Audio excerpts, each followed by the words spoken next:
All right, everybody, welcome to Strange Famous Political Edition. I decided to pull in some people. I've been meeting some really strange famous people throughout the last few months, helping with some political campaigns. And I have here with me a wonderful lady named Diane, and I don't want to butcher it, but I'm going to guess it's Fouche. Fouche, Diane Fouche. Nailed it. All right, so Diane is running here in Frederick for County Executive. County Executive. And I am so dumb to politics that I really don't even know what that entails. And my goal with this edition of Strange Famous is to educate people like me that maybe you're like, what is going on? You don't really understand and you want to know. So this is going to be a very brief class in politics also. So if you don't mind, I would love to understand what your role would be if you were elected. It means that I would be running Frederick County. That's really what it means in a nutshell. The county executive for Frederick County is the executive head of the executive branch. So she runs the actual government functions. Okay. So, and when you say government functions, are we talking about everything from like decisions on roads and everything in the county as far as like development and schools and overseeing every part of the different branches? Not schools. Now, Okay. schools is a little bit different. It's one of the, pseudo branches, I guess you could say. Schools and libraries are a little bit different because we give them money, but actually libraries are pretty different from schools as well. Schools are different because they're their own entity. They give money to them, but then that's all that there is. That we don't have any oversight over their spending. We can only limit it with the funding provided. So a day in the life, you get elected. How is that going to affect your current life right now, do you think? Oh, it's going to be a little crazy. It's going to be a little crazy because it's going to be a lot. It's a lot of decision making and a lot of talking to people. Really, if it's done well, right? It's a lot of talking to people, getting opinions, and formulating your own opinions, and then putting out your brand of how you want Frederick County to look. A lot of it is already there are already cogs and in motion, I guess you could say. You want to add your own in, and you want to make sure that they're functioning correctly. Okay. And so let's back up a little bit. Diane, the human, before you got into deciding to do all this political stuff. And I'm curious to know what made you jump into it. But first I want to know, are you a local native? I think I saw that you have a beautiful farm. We do have a beautiful farm. Yeah, I love that. Line, beautiful farm. Mm-hmm. I am not local, although I have been grandfathered in. Jeff Holtinger, my opponent, actually has given me the ability, he's granted me, bequeathed me, if you will, the ability to say that I am a Marylander. I have been in Maryland for 30 years, so I earned it. That's really cool. And you say Marylander, are you like from this area, 30 years in Frederick or Eastern Shore, Southern Maryland? I first moved to Rockville. Okay. And I slept on my friends. Actually, the actual story is that I slept in my best friend's boyfriend's ex-girlfriend's condo. Then they broke up and she moved out, and I was staying with my best friend's ex-boyfriend in his ex-girlfriend's condo. Exactly. It was a little crazy, but That I was sounds like me, like when I got out here. It was so expensive, even just getting out here, being young. Where did you come from? Weedville, Pennsylvania, very small town in Pennsylvania. Weedville, that's cool. Weedville. I mean, farm town. Very farm, very backwoods country. Sounds elk like a farm country. town. Yeah. So did your family farm, or my grandparents did? My family did not. My factory workers. My parents were factory workers. We were the working class poor, the people who stay poor but work constantly. Oh yeah, and cough black because of what you're working with every day. Wow. And then I went to college and I graduated. I went home, couldn't find a job, so I came to Maryland.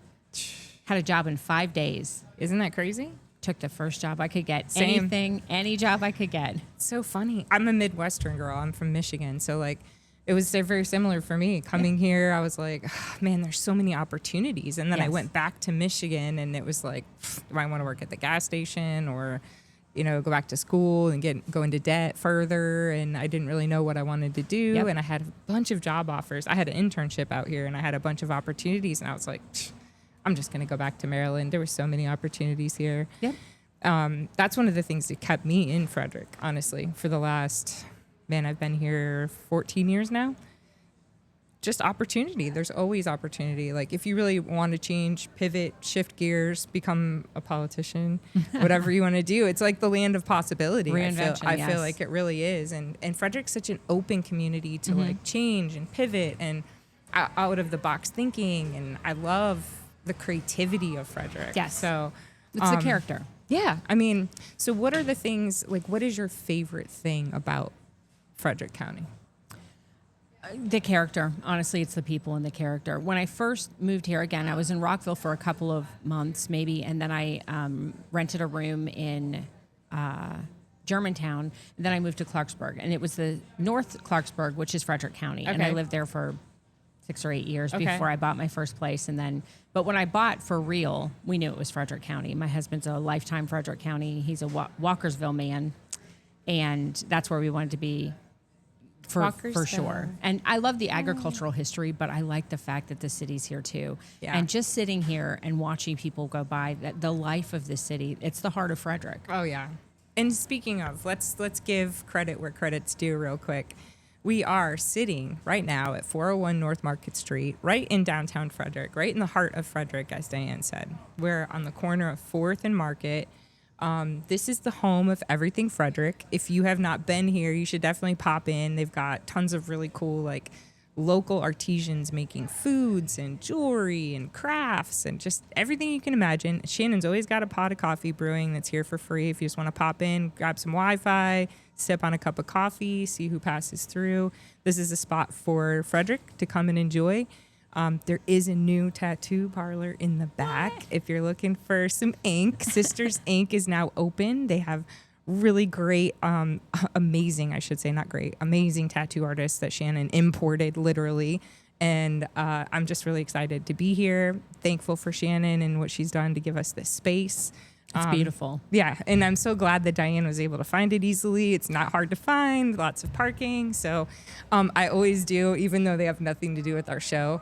Joy Convenience is right across the road, and I just feel like it always makes me smile because it's like our other talk show we do Fridays with Brian. We always talk about finding joy. Yeah. And I'm always like, it's right there. When we're sitting here shooting, it's like, I see joy every day when I'm sitting here. So shout out to Joy Convenience. Maybe eventually they'll sponsor one of our shows because we talk about them constantly. But so I wanted to ask you, being in Frederick, loving the community and the culture and everything the way you do, what is happening in your life to make you wake up one day and go, I want to make a change? So I have 25 years in procurement, which is writing contracts and really having a fundamental understanding of every single thing that happens in government. Wow. It's not just the social programs. You're very smart. The roads, it's the construction, it's all of that stuff, and really understanding the nuance of the contract and holding contractors to it. I did it for a little over almost 9 years in Montgomery County Public Schools, and then I moved over to Howard County, and I came to Frederick 13 years ago. And so you have an incredible attention to detail then, I'm sure. Okay, love that. And I still remember being almost late to my interview, which was like a half hour early, but feeling late and seeing the energy on the streets of Frederick and being like, I didn't even realize that this existed really because all of my Frederick experience had been Urbana. Okay. So in Clarksburg area. Yeah, exactly. Right. So seeing this was like, it's a hidden gem. It's beautiful. Not so hidden anymore. Now it's a public gem. It's just gorgeous. And I just knew I wanted to be part of it. Then they hired me, and for 13 years, I was happy. However, I'd watch stuff and think, man, someone's got to do that better. I don't know, because I was apolitical in procurement. You just serve the pleasure. Whoever's elected, that's the person you serve. You assume the electorate has made a good decision and that they're going to put plans and motions in effect that are beneficial to Frederick County because they have a love of Frederick County. Sure. And I've been really successful in seeing that in my career. But even then you think, I don't know. Does she know all the details? If they knew the details, would they have still put this in motion? That kind of thing. Right. And when you're working boots on the ground, you see the details. Sometimes from the electorate, if you don't know where you're looking, you don't see those details. Interesting. And so I'd always been very interested in politics, probably one of the reasons that maybe I'm here today. That's a great driving factor. I mean, being educated and seeing what's going on and wanting to make a difference because you see what's being done, I wouldn't say it improperly, but, inefficiently. say? Yes. Is that a good way to put it? Very inefficiently in some cases. And you see requests from agencies during budget season and you're like, I know better than that. And then they get the request and you're like, oh, they didn't know. Oh They my didn't know. gosh. So seeing that was a big driving factor. So I always said to my husband, when I retire, I think I might even retire early and run for, and he was always like, yeah, maybe if you want to. And then the time came last year when I was actually let go from Frederick County. Oh my gosh. Yeah. Shocker. So, but it's just like budget cuts and No. or they just said. Do you know what a don't like you? whistleblower is? Oh yeah.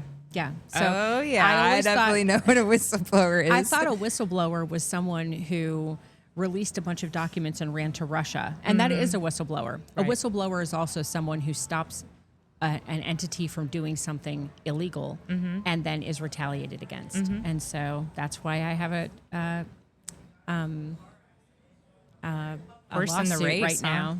Oh, Well, yeah, yeah. it's a lawsuit. We have an open lawsuit. I have an open lawsuit against Frederick County. It looks like it's going to court probably 2027. So on the edge of my praying seat. for you.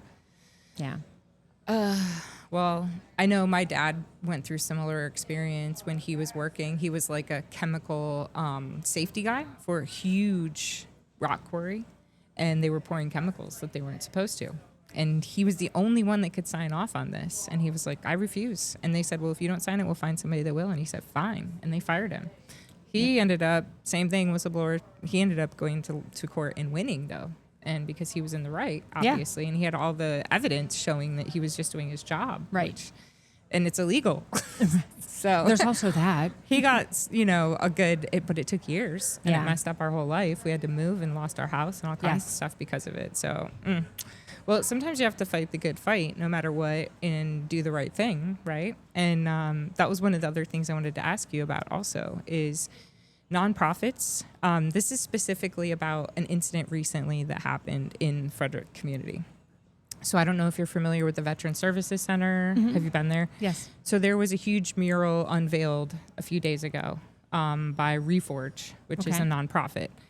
And there was 2 soldiers featured in the mural there were previously, those soldiers had statues in there. And Platoon 22, which is another nonprofit, Right. I'm well aware. they were removed themselves or whatever. I don't really know the details of what happened, but they are no longer at the Veteran Services Center. They took those statues from the wall and took them, and now they're in a metal smithing shop in Frederick. Not even being hung anywhere. Were they donated to Platoon 22? That's why I'm gray on a lot of the details. But my Yeah. question about it isn't to get into the who's right and who's wrong and stuff, but in the county, are there a lot of nonprofits that are using money, and who's making them accountable for how their donations are being used? It's a surplus. There are no donations from Frederick County. So Okay. the Frederick County proper, the actual county works very much like Oh a no, business. I mean like the nonprofit entity themselves, like Platoon 22. Who's holding Platoon 22 accountable for how they're spending their donations? Oh, see, that's not the county. That would Right? not Where be the does that county, fall no. on? Who does that But even if go the to? statues were originally county property, I don't think they were donated to the county. I think Okay. they were donated to the Veteran Services Center, not Okay. specifically to Platoon 22, or maybe they to- were donated to Platoon 22. because I if have it's no Veteran idea. Services Center, which is county, No, it's owned by they're the Goodwill independent. Industry. Oh, Yeah, okay. They're not So- a nonprofit. oh, They're a that's right, that's nonprofit, but Goodwill. they're They're- owned by Goodwill Industry. Right, So they're okay. not county related. But that's why my question was about nonprofits, is because it seems like there's a lot of gray area, and nonprofits, people are popping up with nonprofits a lot in the area, and I feel there's a lot of shady stuff going on. You look at what happened in Minneapolis. You look at people that were getting donations from the county, money being divvied up for medical stuff, for things like this, for veteran programs. And where's that money really going? Are Yeah. they really using that money to help people, and who makes them accountable for that? whoever the grantor is. So procurement handles grants for the county. I mean, they have a peripheral coverage, I guess. But whoever is the grantor, the granting agency, so it could be state, could be federal, could be another nonprofit pass through. They're the ones on the hook for holding them accountable. Okay. But there are some pretty broad designations of I what you can know. do. So, I mean, if you look through some of the foundations and you think, I don't know about that. What's the one, Prince Harry and Meghan Markle? Do you ever look at their expenditures and you're like, I don't know. It's insane. But I feel like, I think that there is, there should be transparency about the budget for a nonprofit. And I feel like that should be public information somewhere. And I'm not sure if that's how it works, but I was just curious. Like, that was a recent thing that happened this week that had a lot of the internet buzzing in Frederick. And I feel like it's something, it's a current hot topic, I guess. Well, and it's also, why did they get those statues? Why not another one? Who's the best entity? When it comes to, now, speaking back to the county has a surplus policy where everything that is surplus, everything is surplus. You have to make a determination. Are you going to sell it? We can't donate it to someone because it would be such a hard find. Which one? All of them are good. All of them had good causes. Is one that serves children better than one that serves veterans? Is that better than one that serves soup?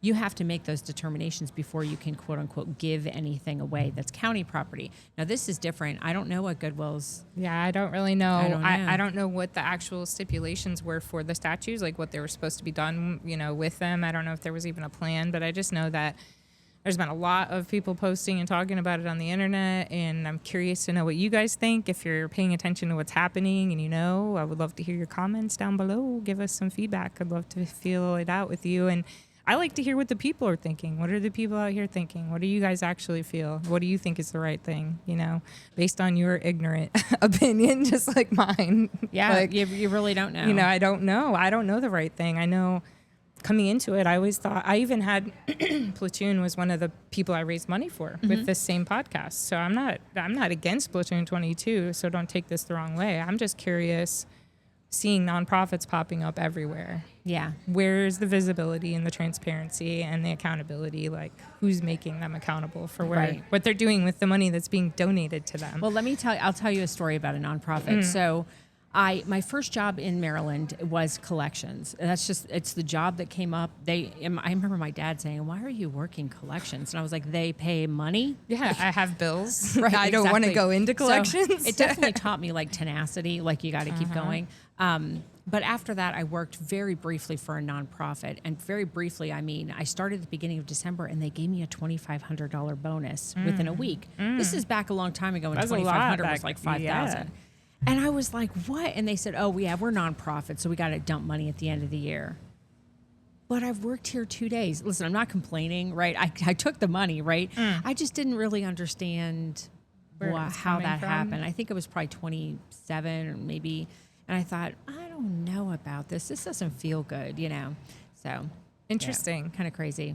Yeah, I've worked money in so many weird roles and done campaigns for stuff, and sometimes I look at people and I'm like, it's your money. If you really want me to make a video about this, like, whatever, I got to pay my bills. You know what I mean? Like, I'm just here to do what I'm supposed to do. I'm just a cog in the wheel in this process. But, when it comes to politics, I feel like people don't realize you're basically volunteering your time, your energy, your brain, your heart, your family, your reputation.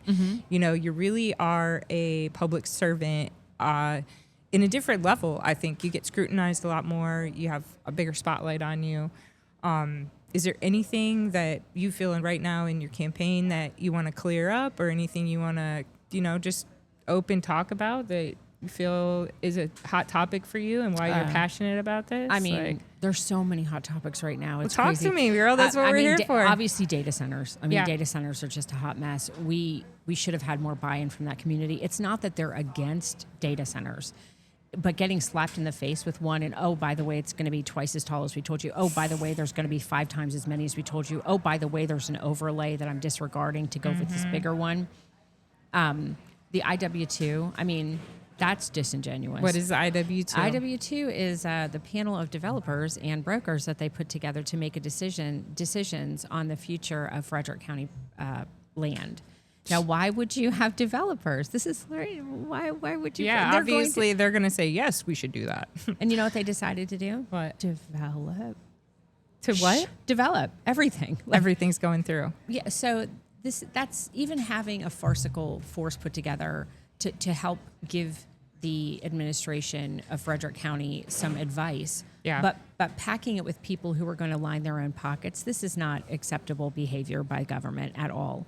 And then MPRP, the lackluster response by our county executive has been really unfortunate, just really unfortunate. Well, I would love to have more information about that. So maybe if you don't mind, you can send me any links to any articles about what's going on, and I will put that in the comments down here for you guys. So if you want to look more into that on your own and go down the rabbit hole, which is what I'm probably going to do after this. Right. But I mean, that's what I wanted to do. I wanted to bring you here to bring up some of those topics. I'm pretty aware. I don't feel like I live under a rock. I don't know any of the stuff you're talking about that's going on. Yeah, these are all really, they're kind of hot topics. That's a huge problem. The procurement disparity study that they haven't even really unveiled except to give a copy. It's been ready for over a year. They had the opportunity to move at it and they refused to do so. And now they're claiming it's going to take 2 more years to implement. If they wanted a program, they could have had it years ago. And I told them that, and I gave them the method for that. They didn't want it. Let's talk about what is the method? What would you do? Oh, okay. So anything under $50,000, according to the procurement code of Frederick, is open to, basically it's open to the agencies under the purview of the Office of Procurement and Contracting. So that could easily be 100% swayed to small, local, minority businesses. I mean, you could absolutely do that with not even the stroke of a pen, just starting to enforce it. It was never done. It wasn't even considered because they want a bigger program. So they run this study that we know we don't have the data for, and they pay an exorbitant amount of money and an incredible amount of time to pour it into this disparity study, which you have to have this study in order to get legislation to support a program.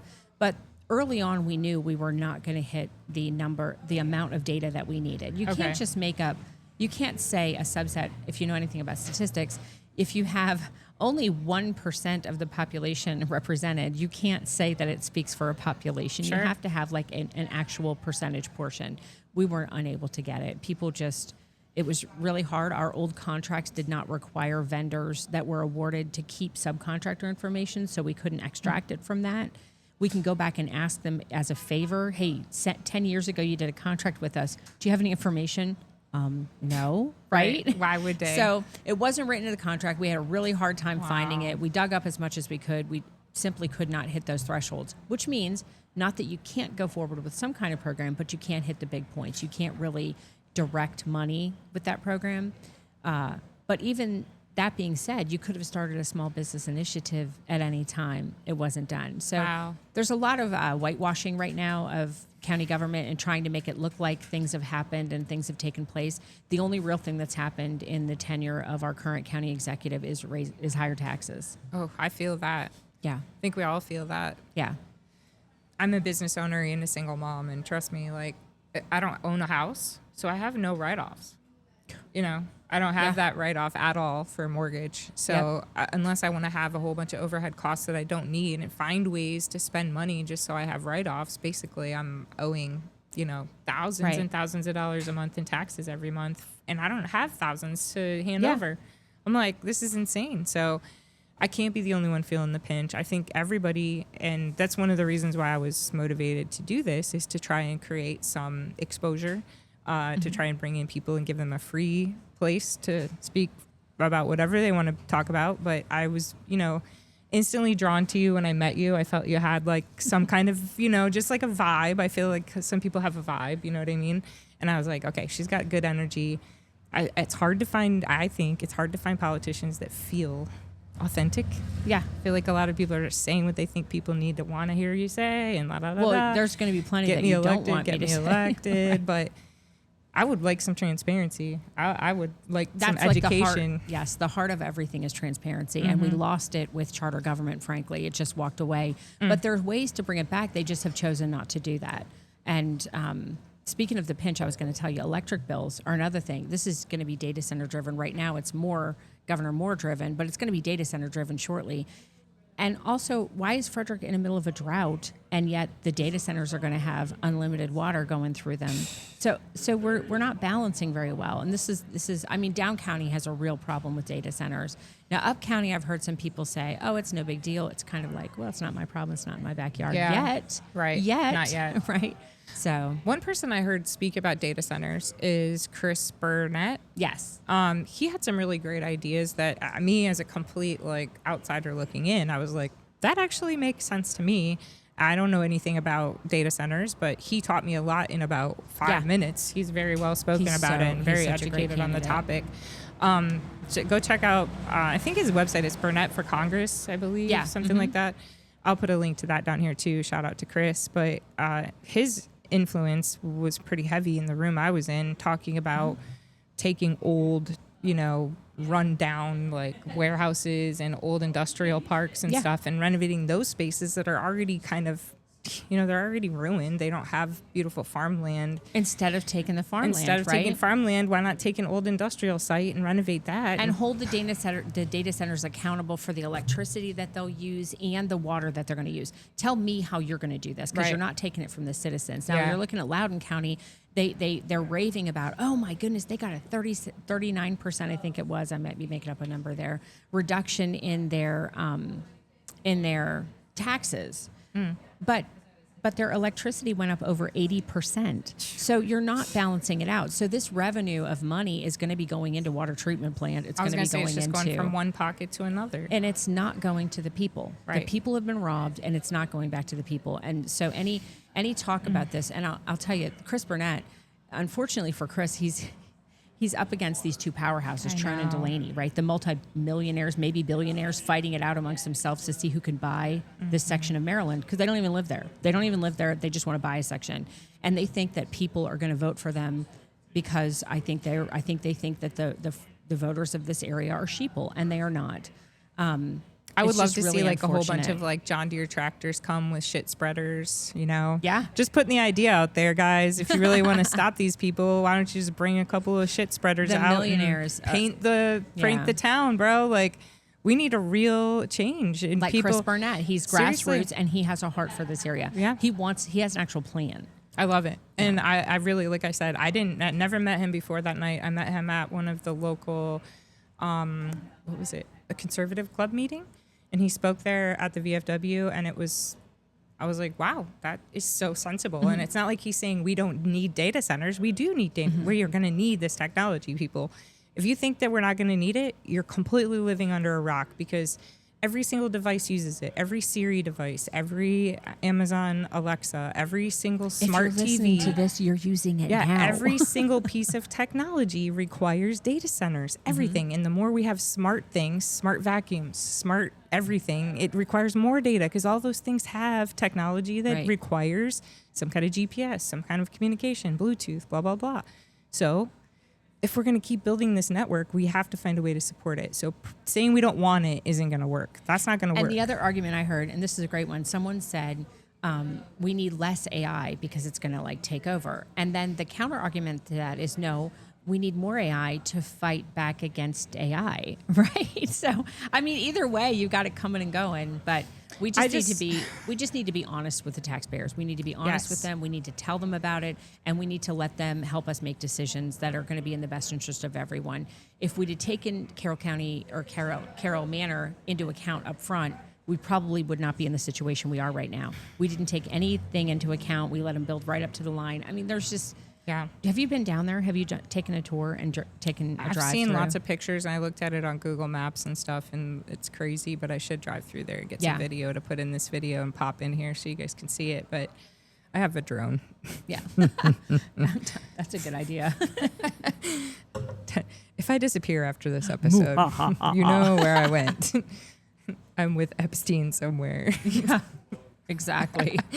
So, I mean, we've been about 30 minutes into this. I wanted to give another really quick plug for Shannon Flannery here at the Home of Everything Frederick. Again, if you're just joining us, thank you so much, Shannon, for having us here, for giving us this awesome space right here in the downtown heart of Frederick.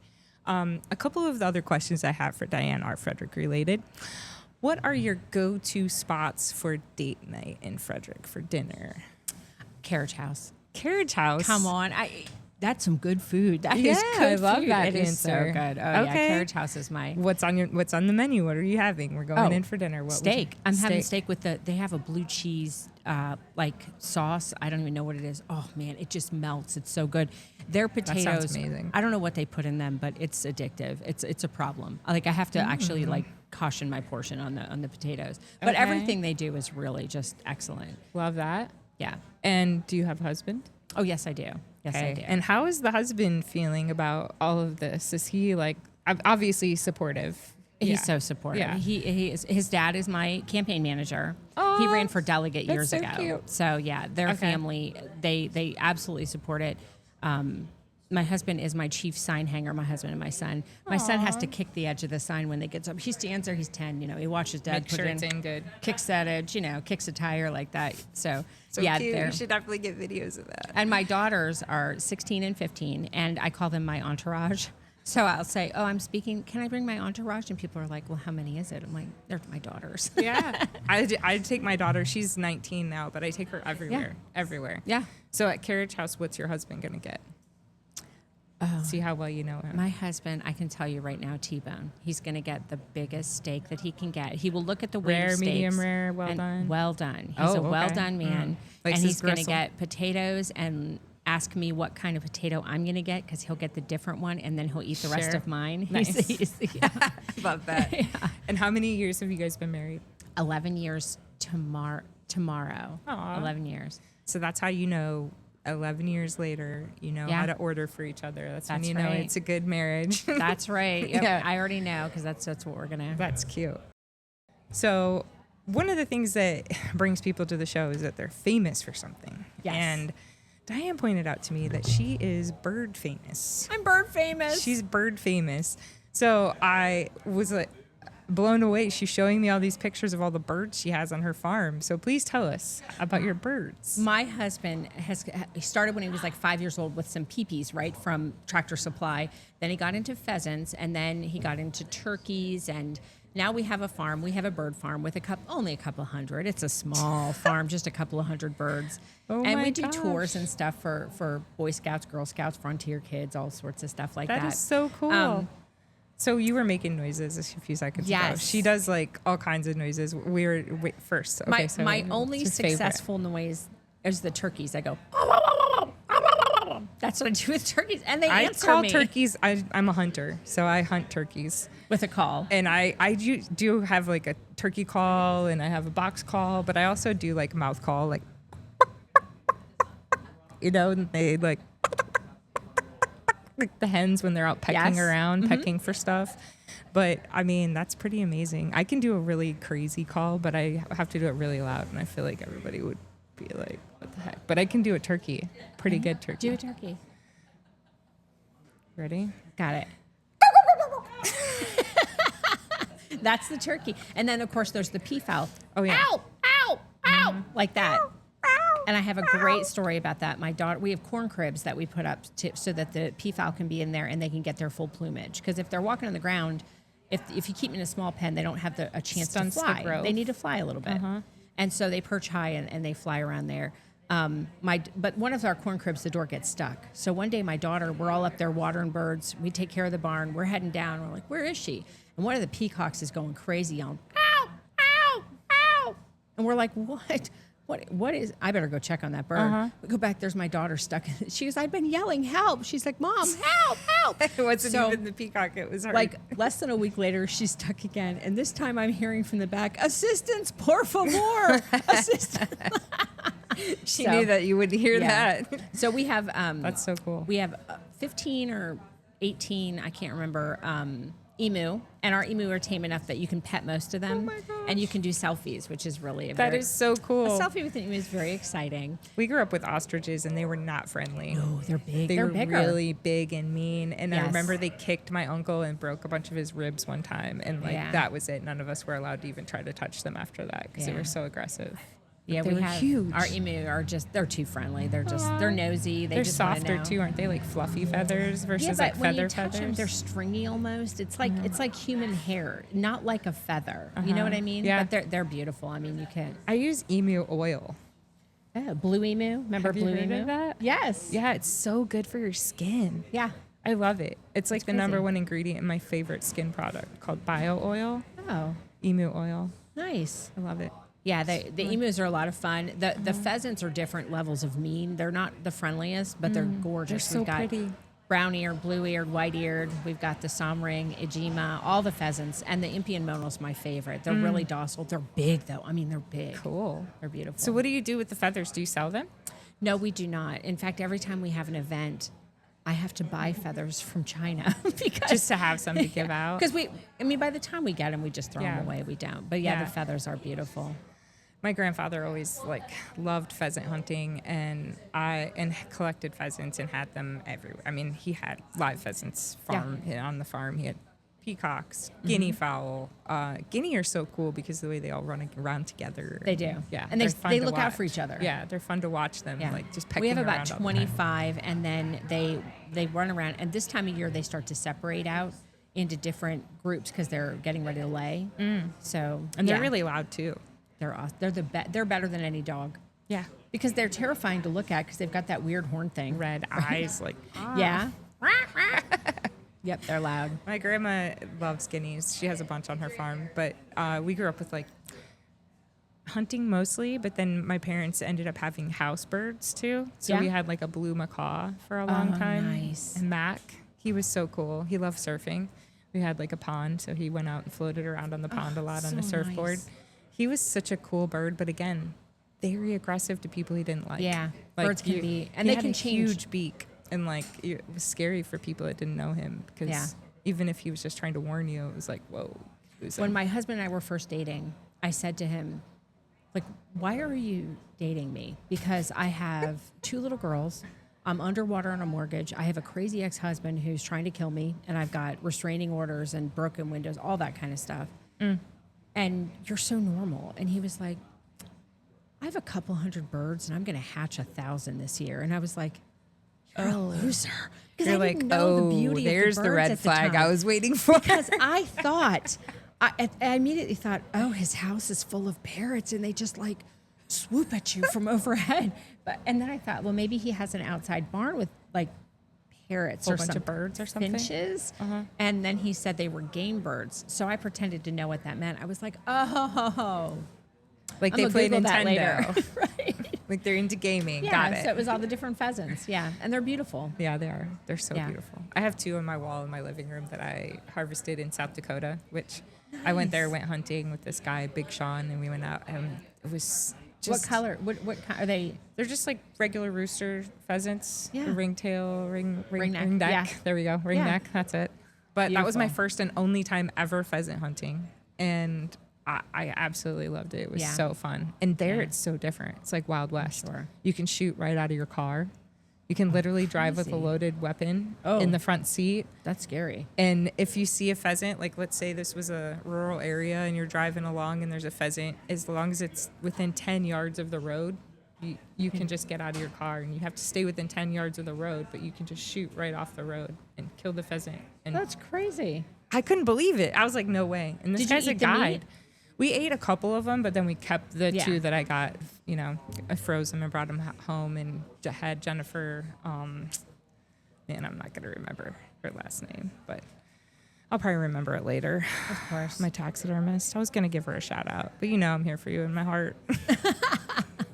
He did a great job on my birds, and I can't wait to get my deer back. But I don't know. Is there any other bird stories that you think are cool? I mean, I just want to give a little bit more visibility to this. If you guys are looking for a cool place to do a field trip, or looking for something different, I guess you just schedule. That's right. Field Summer trips and fall, we can do tours right now. So we close it down for winter because they're not hatching. So we close it down for winter, and then Adorable. end of summer it's open it back up. We'll probably have. When I win the primary, Yes, when? I think I'm going to have, we were talking about having an open house, and we've had our last open house, we had 400 people through doing the tours and stuff. It's pretty exciting. I love that. So, I mean, what else can we do to support your campaign right now? What are some of the action steps you're taking to get the word out, and how can we support you? So we're definitely, I'm speaking so much. I talk to so many people, but really telling other people, really just tell people. Obviously, there's always fundraising. Everyone wants a sign. They cost money. Everyone wants a palm card. They cost money. But really, I'm no name, and my opponent has a name because he was mayor of the city for a couple of years ago. So really, it's just getting my name out, and I'm not afraid to talk to any group, no matter how big, no matter how small. I definitely will come out and talk to people. I love having coffee with people. I love people, so it's really a matter of just getting out there. She's and really people. nice. when I met her, I'm like the black sheep in all these political events. Trust me. I walk in and I'm like, am I really supposed to be here? I feel so out of place. I just don't feel like it's I'm like a hunter. I'm like put on some camouflage or, drink some bourbon, smoke a cigar. I feel like I fit in any environment, but some of those environments are a little stuffy. And you were like one of the people in the room that didn't feel that way, if that makes sense. Yeah. Well, I'm not a politician. So, yeah. I'm just a person. And I didn't even know that you could just be a person and just make a difference. And that's really what it's about. And I'm happy that I'm doing it. I'm going to make a difference in Frederick County. Well, I just met you. I'm very proud of you. I know that it takes a lot to step up and do what you're doing. It does. And to be a whistleblower is also very scary, but, we have to be courageous. Yeah. And you have to be a warrior. I think that you're doing the right thing by running. I think that we need people that are just real and transparent. Yeah. So that's why I wanted to bring you here and tell a little bit more about you. I hope that this was helpful. It was. Useful. Thank you very much. So I'm going to let you guys get back to your daily whatever you're doing. And thank you for tuning in. Please subscribe to Strange Famous and stay tuned for some more videos like this. And if you like this, give us a like and a love and a comment and tag your friends and tell everybody because we need your support, just like Diane. Yep. So go out and vote. Don't be scared to ask questions. Right. Get out there and fight the good fight. And if you got a tractor, I already told you what to do. Bye, guys.